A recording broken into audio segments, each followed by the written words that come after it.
Just across the river from Mexico, near the southern tip of Texas, Starr County sits as one of the poorest in the state, as well as one of the most democratic. Since when's the last time a Republican ran against you?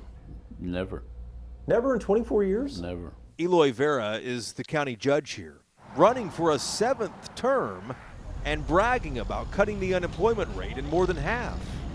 Lately, we've heard a lot of talk about Republicans chipping away at the big blue wall in South Texas. Is that happening? Well, I go back to what I commented a little while ago. It did happen.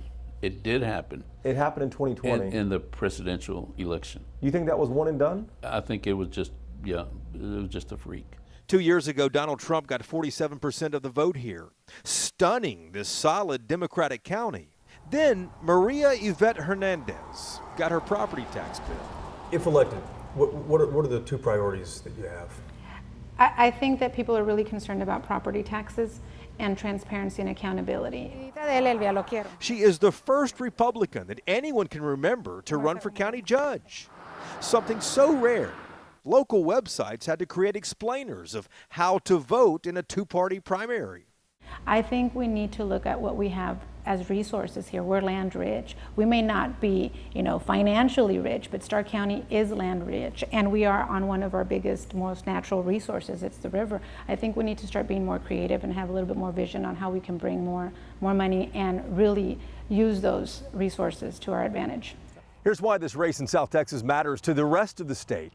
If Republicans start winning here, if they start picking off these traditionally blue counties, that puts Democrats even farther away from winning any statewide office in the coming years. And that is the reason that Greg Abbott and Beto O'Rourke are holding their first and only debate here on Friday night. Can I drive around the county and see a rise in Republicanism anywhere? I don't think so. Honestly, I don't think so. You if you look at their signs, none of them say Republican. They're running on the Republican ticket, but they don't want people to know that they're Republicans.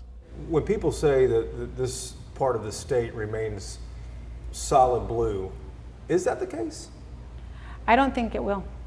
What's happening in Starr County, though, is a microcosm of what's happening statewide, with one side predicting victory and the other side predicting change.